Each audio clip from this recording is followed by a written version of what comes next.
Kalena dhammat sawanang etamang kalamuttamang.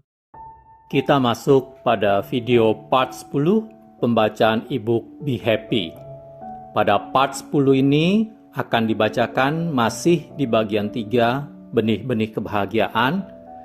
Dibacakan subbab 15 kemoralan, kesucian dan harkat hidup, serta subbab 16 nasib ada di tangan sendiri.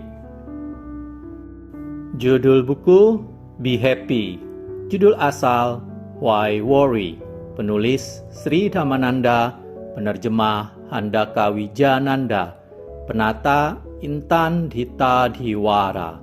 Penerbit Ehipasiko Foundation. Cetakan Oktober 2016. Baiklah, kita mulai. 15. Kemoralan, kesucian dan harkat hidup. Menjaga moral adalah seperti membangun pagar yang melindungi rumah sendiri dan rumah tetangga dari pencuri. Moral dan etika membentuk landasan bagi cita-cita sosial, ekonomi, politik, dan agama. Jika kasih adalah darah kehidupan, maka kemoralan adalah tulang belakangnya.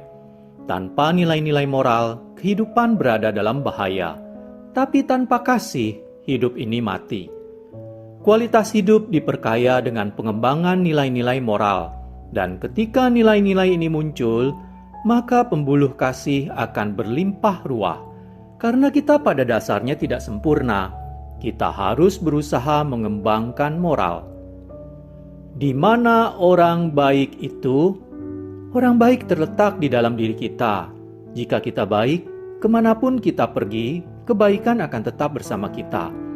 Orang mungkin saja menyanjung kita, menyalahkan kita, atau mengancam kita dengan kasar. Tetapi apapun yang mereka katakan atau lakukan, kita tetap saja baik. Pengembangan kemoralan merupakan aspek yang sangat penting dalam kehidupan.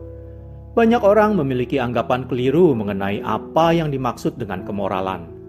Bagi mereka, kemoralan berarti menerapkan perilaku eksternal seperti berbusana, etika, cara-cara yang tidak tulus dan munafik. Mereka lupa bahwa kemoralan seperti itu adalah bikinan manusia, terkondisikan oleh keadaan sosial, dan oleh karenanya rentan terhadap perubahan zaman.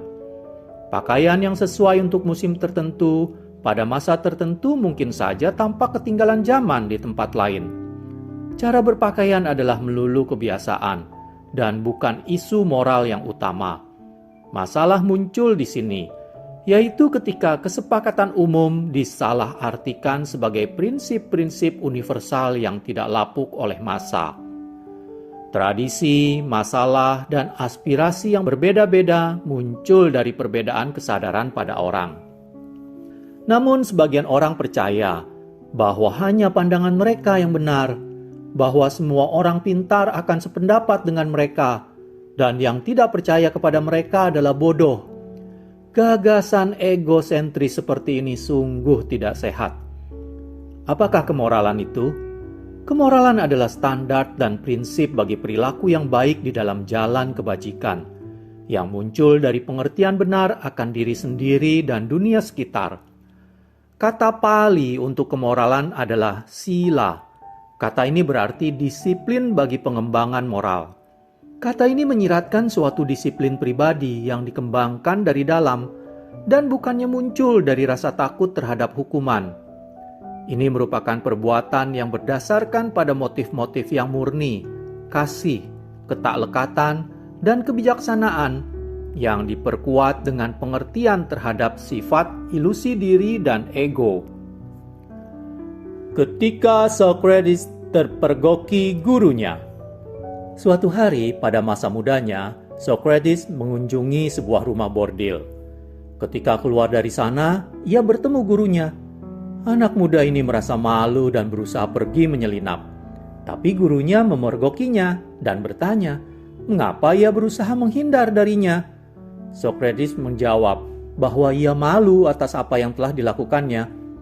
Gurunya menasihati dia, Seharusnya kamu malu sewaktu akan memasuki rumah bordil itu.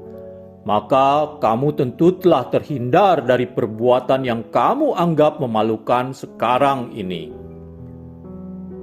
Kejahatan gampang dipelajari tanpa guru, tapi kebajikan memerlukan pembimbing. Kebiasaan baik sulit diperoleh, tapi enaklah hidup bersamanya. Kebiasaan buruk mudah diperoleh, tapi sukarlah hidup dengannya. Kemoralan adalah langkah pertama dari jalan menuju kebahagiaan abadi. Kemoralan merupakan landasan dasar spiritual. Tanpa dasar ini, tak akan ada kemajuan dan pengembangan spiritual. Lebih jelek lagi adalah orang tanpa moral, karena ia tidak hanya membahayakan dirinya sendiri, tapi juga orang di sekitarnya.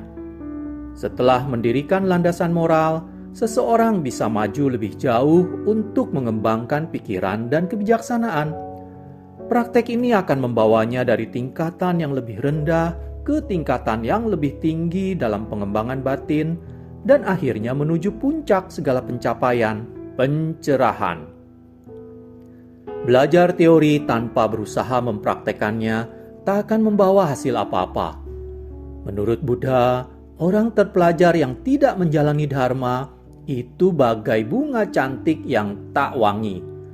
Perlu sekali mengajarkan kebajikan melalui kemoralan dan teladan, seperti yang dicontohkan sendiri oleh sang guru yang melayani manusia dengan kewelasan agung. Ajaran moral dan falsafah Buddha adalah untuk dipelajari dan dijalani, dan di atas segalanya untuk disadari. Karenanya, pengetahuan yang hanya didasarkan pada buku semata tanpa akal sehat, pengertian, dan penerapan praktis tidak akan bermanfaat dalam penyelesaian masalah. Jangan menjadi budak kitab suci apapun. Ada seorang yang mendirikan aliran agama tertentu dan masyarakat menganggapnya sebagai orang yang amat terpelajar. Ia punya pengikut yang mencatat segala petunjuknya dalam sebuah buku. Dalam beberapa tahun, buku itu menjadi banyak memuat semua petunjuk sang guru. Umat disarankan untuk tidak bertindak apapun tanpa merujuk terlebih dahulu kepada buku suci itu.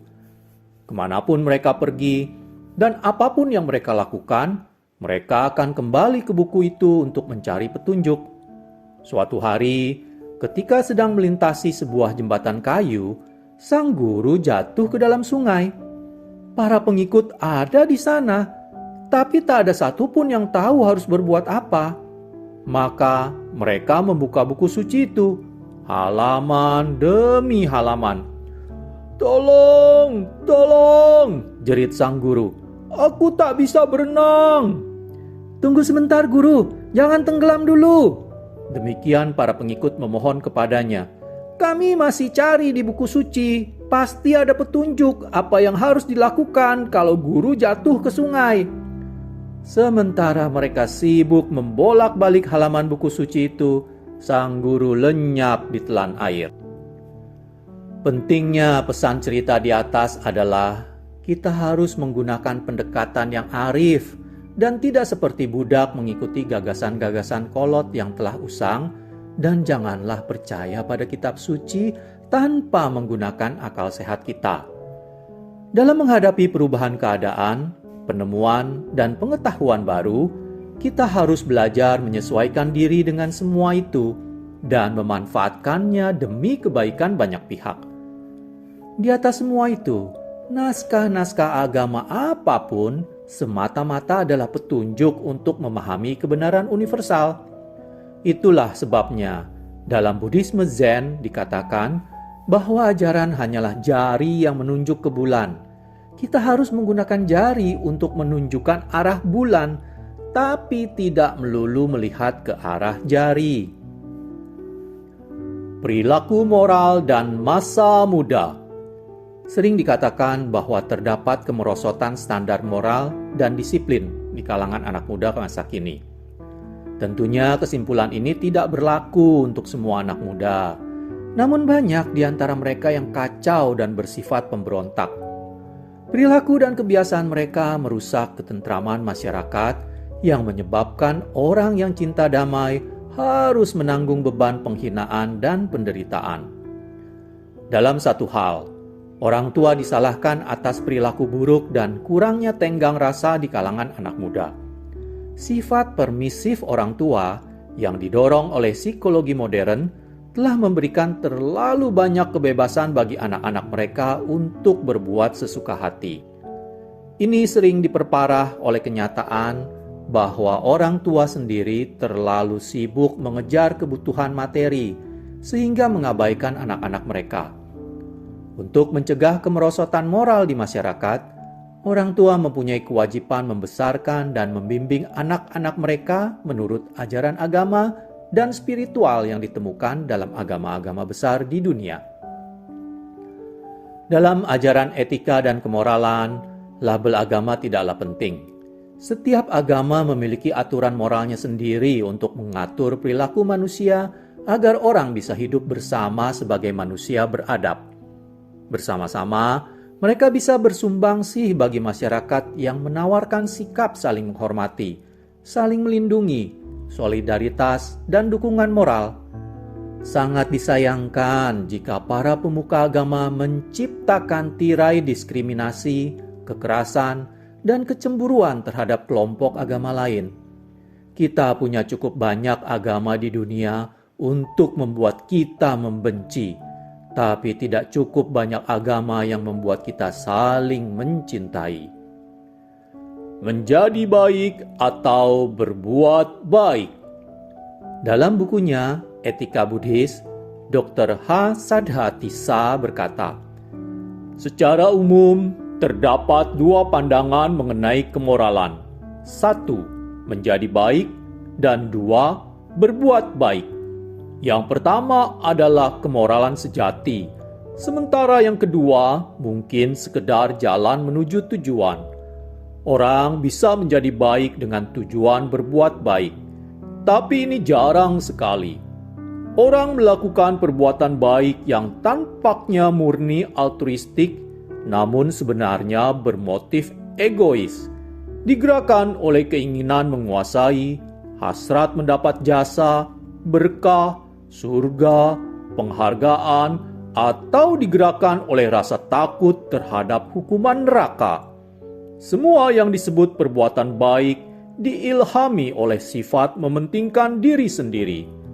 Bagi umat Buddha, menjadi baik adalah kemoralan sejati. Orang yang mengakui perbuatan jahatnya setidaknya lebih baik daripada orang yang mencari pembenaran atas perbuatan jahat yang telah dilakukannya, dan juga orang yang memungkiri dan berpura-pura tidak bersalah.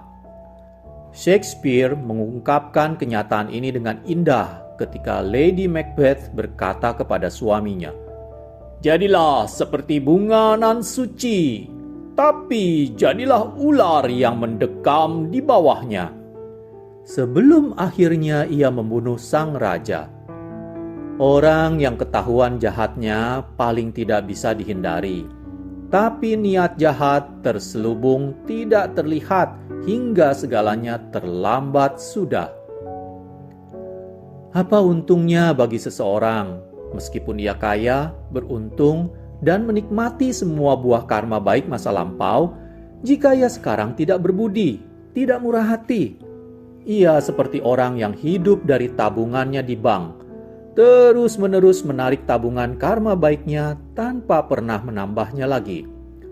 Ketika semuanya habis, ia akan meneruskan keberadaannya pada kehidupan mendatang sebagai orang miskin spiritual. Siapa yang harus disalahkan atas keadaan yang menyedihkan itu? Tuhan atau takdir? Tak satu pun. Hanya dirinya sendirilah yang bisa disalahkan.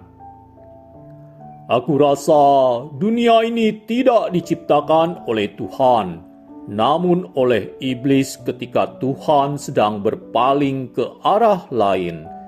Bertrand Russell. Dalam keadaan sebagai manusia, sulitnya memilih perbuatan, baik atau buruk, senantiasa ada di tangan kita. Dalam situasi seperti itu, kita mesti mengenal keadaan yang kita hadapi saat membuat keputusan.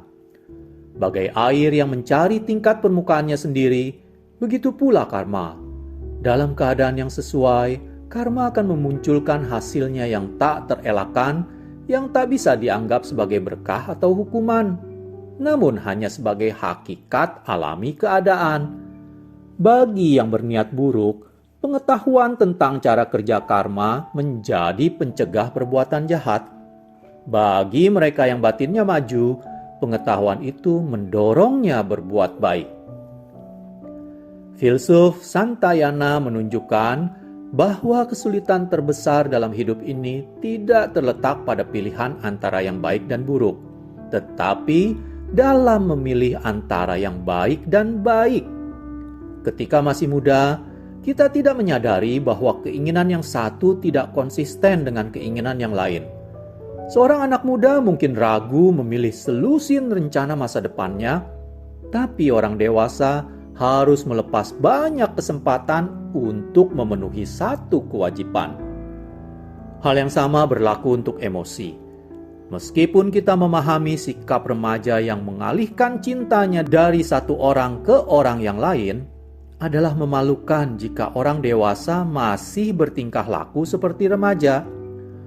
Orang dewasa yang memakai mode busana remaja dan wanita yang mengenakan pakaian serupa dengan boneka kesayangannya adalah contoh yang menyedihkan. Mereka harus belajar bahwa pertumbuhan manusia memerlukan ditutupnya banyak pintu sebelum sebuah pintu besar terbuka. Pintu kedewasaan cinta dan pencapaian yang bermanfaat. Aristoteles berkata, "Manusia sejati gembira membantu orang lain, tapi sungkan jika harus dibantu orang lain."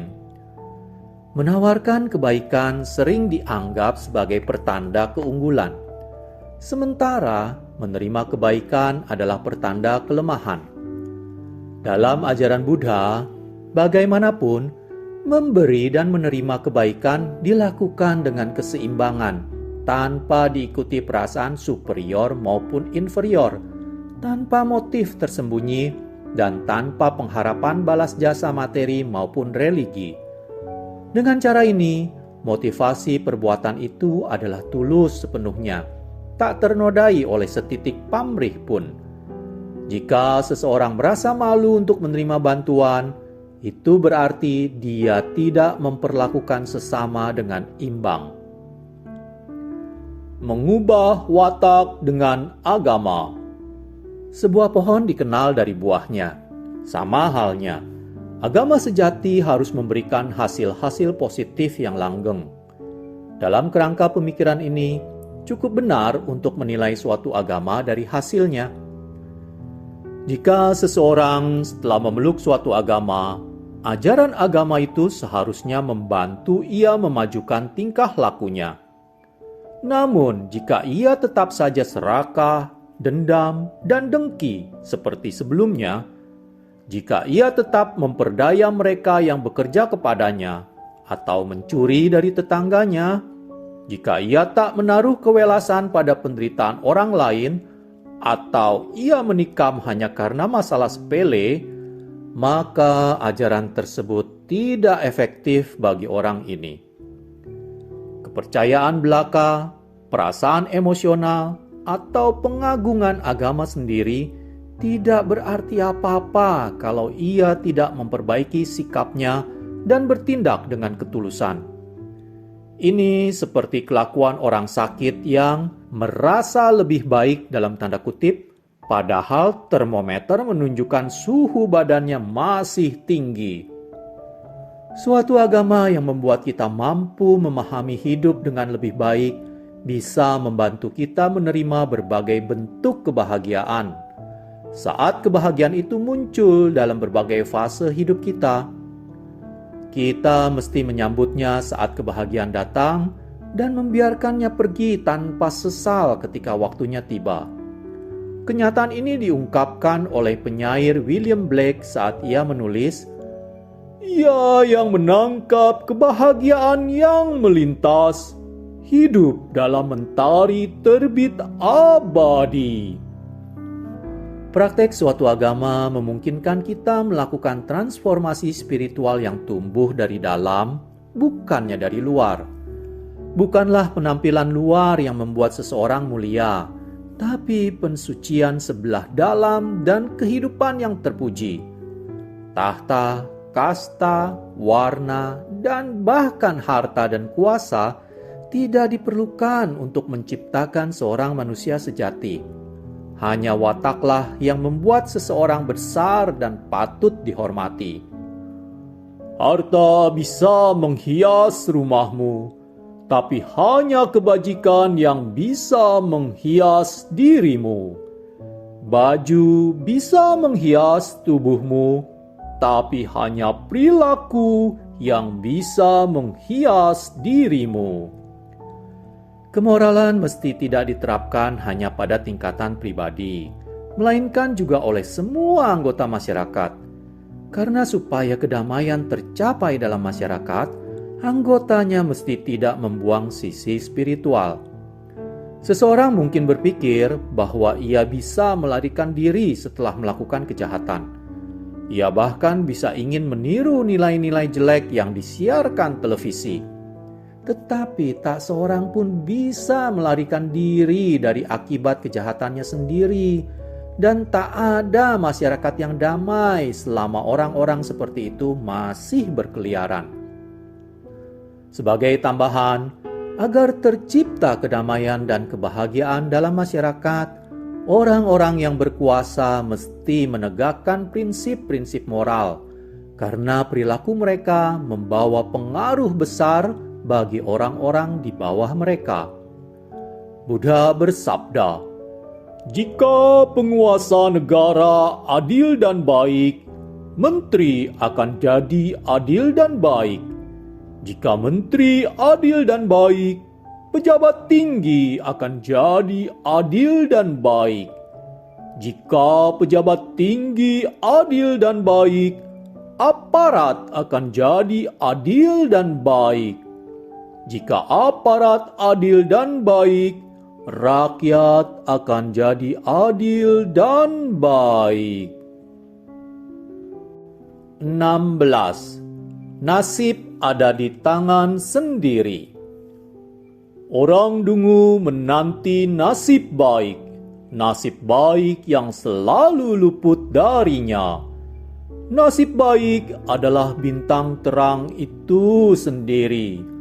Kalau nasib itu sendiri tergantung pada nasib, apa yang bisa dicapai oleh bintang terang belaka? Kisah Jataka. Percaya pada nasib, baik atau buruk, sangat umum di masyarakat. Ini terjadi akibat kurangnya pengertian mengenai hukum karma, kondisi duniawi, dan hakikat fenomena yang oleh orang lantas dianggap sebagai ketiban nasib baik atau tertimpa nasib buruk. Buddha mengajarkan kepada kita bahwa hasil yang baik datang dari sebab yang baik, dan hasil yang buruk datang dari sebab yang buruk, sesuai dengan hukum karma. Ketika orang menghadapi hasil yang buruk akibat perbuatan buruknya pada masa lampau maupun sekarang, ia semestinya tidak mengkambing hitamkan nasib buruk. Sebaliknya, lebih tepat baginya untuk menyatakan bahwa ia sedang mengalami akibat dari karma buruknya. Siapapun yang memahami hukum karma tidak akan membuat kesalahan dengan mempercayai nasib. Karena ia tahu bahwa apapun yang terjadi padanya adalah hasil dari sebab yang ditanamnya dengan berpikiran negatif dan berbuat amoral. Dengan cara ini, ia bisa memahami bahwa ialah yang bertanggung jawab atas kebahagiaan dan penderitaannya sendiri berdasarkan pada seberapa baik atau seberapa buruk ia bersikap dalam kehidupan ini. Tidak adalah yang disebut nasib itu. Pilihan ada di tangan kita sendiri. Jangan menyalahkan bintang. Meskipun Buddha tidak membantah pengaruh bintang dan planet tertentu terhadap manusia, Orang berhati lemah umumnya menyerah pada apa yang mereka pikir pengaruh dari bintang dan planet. Hayalan dan ketakutan mereka hanya cenderung memperburuk situasi, menciptakan frustrasi dan tekanan batin. Namun mereka yang berhati kuat, berani, nalar, dan percaya diri bisa berhasil dalam karir mereka dan mengatasi setiap masalah yang timbul tanpa diperbudak oleh pengaruh seperti itu. Nasib baik berkenaan dengan keterampilan.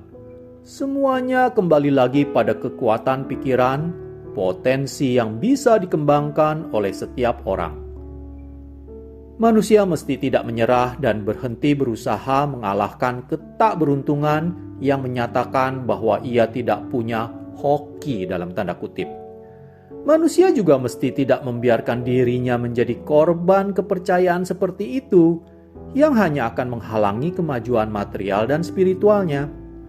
Meskipun karirnya jatuh akibat karma buruknya, ia bisa mengatasinya atau paling tidak meminimumkan efeknya dengan cara mempertahankan batin yang sehat dan melakukan lebih banyak lagi perbuatan baik. Ia bisa melakukan perbuatan baik dengan banyak cara, dalam sikap maupun perbuatan yang tidak harus menghabiskan uang banyak. Misalnya saja, ia bisa berbuat baik dengan menerapkan tenggang rasa, kesabaran, niat baik, dan pengertian. Menurut ajaran Buddha, usaha adalah kondisi yang paling penting untuk memperbaiki karma buruk seseorang. Dengan usaha yang dilakukan pada hari ini, orang bisa membuat karma segar serta mengubah keadaan dan lingkungannya. Selalu ada kemungkinan bagi orang untuk mengubah karmanya sendiri. Jika kegagalannya disebabkan oleh ketidakefisienan, kurang pengalaman, atau kemalasannya sendiri, ia harus berusaha memperbaiki diri dan belajar mengatasi kegagalannya tanpa menyalahkan bintang, setan, atau roh. Pemahaman akan hakikat diri dan penyadaran kelemahan diri sendiri adalah langkah pertama untuk memperbaiki diri. Nasib ada di tangan sendiri. Dalam ajaran Buddha, tidak ada yang disebut dengan nasib yang tak terelakkan atau takdir yang tak dapat diperbaiki.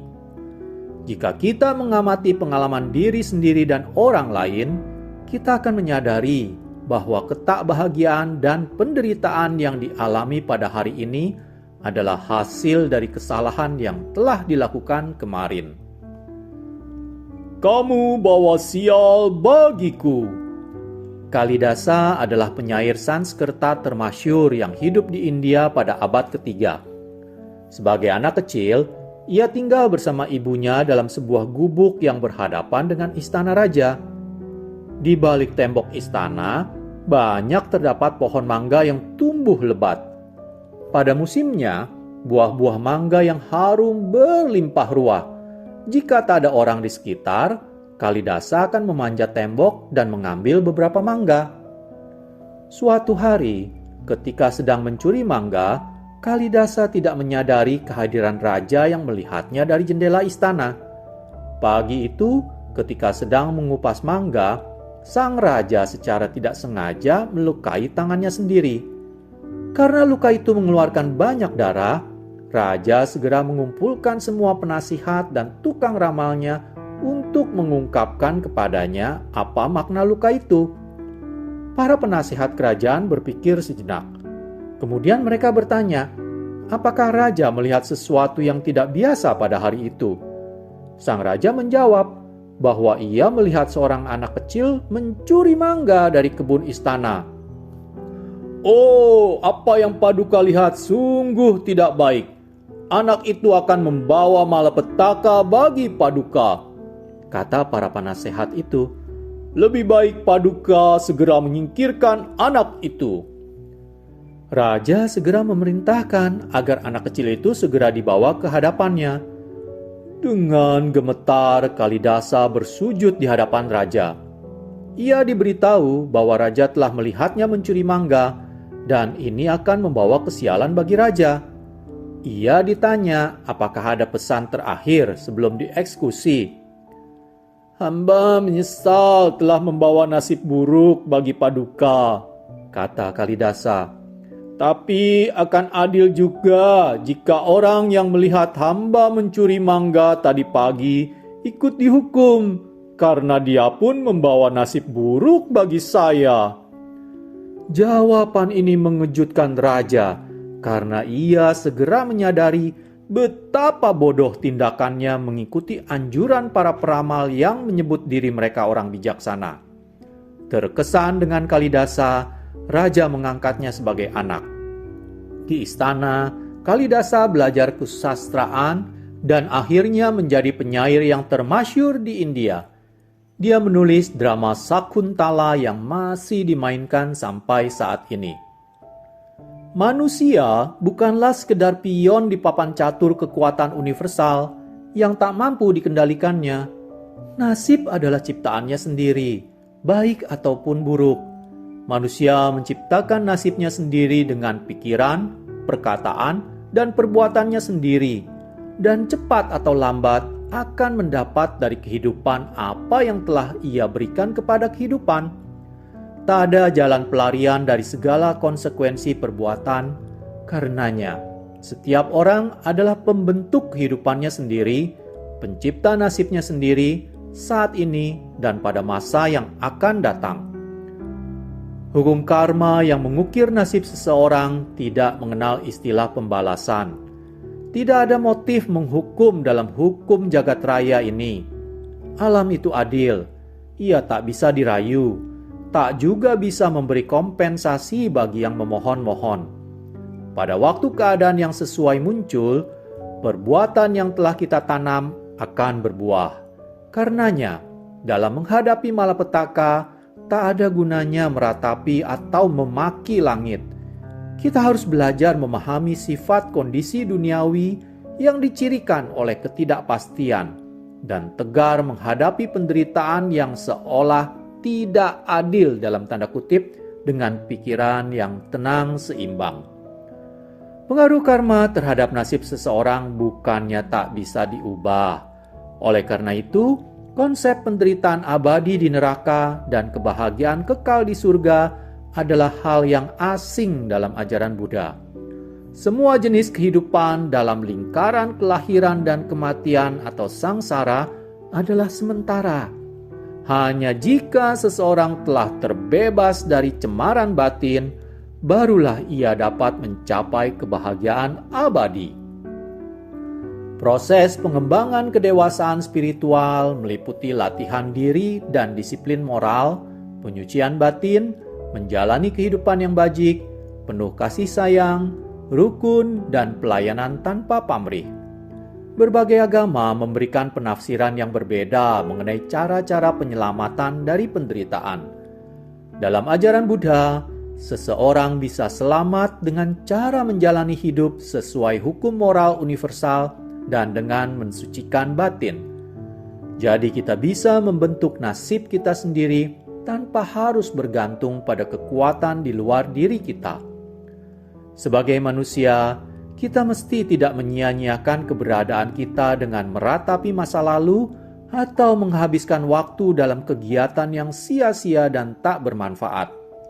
Sikap hidup seperti itu cuma akan membuang kesempatan untuk menyadari tujuan hidup yang sebenarnya dan menghambat kemajuan kita menuju keterbebasan sempurna dari penderitaan. Kita harus selalu ingat hal ini dalam pikiran kita dan berbuat kebajikan selagi hidup. Dengan menyia-nyiakan waktu, tidak saja kita akan membawa kerugian bagi orang lain, tapi juga melepas peluang emas untuk mencapai sesuatu yang berharga dalam kehidupan sebagai manusia. Tak ada yang disebut nasib, kecuali efek dari perbuatan kita pada masa lalu. Perbuatan kita pada masa lalu adalah nasib kita. Pencapaian kita ditentukan oleh usaha kita. Usaha kita dengan demikian adalah nasib kita. Usaha kita yang dahulu dan sekarang, jika berlawanan, adalah seperti dua domba yang berlaga. Yang lebih kuat akan melempar yang lebih lemah. Apakah itu usaha pada masa lalu atau pada kala ini, yang lebih kuatlah yang menentukan nasib kita. Dalam kasus manapun, upaya manusia sendirilah yang menentukan nasibnya berdasar kekuatannya. Manusia menentukan nasibnya dengan pikirannya sendiri. Ia bisa membuat terjadi apa yang tidak ditentukan untuk terjadi. Hanya kejadian-kejadian di dunia ini yang ia ciptakan dengan perbuatannya sendiri dan bukan yang lain.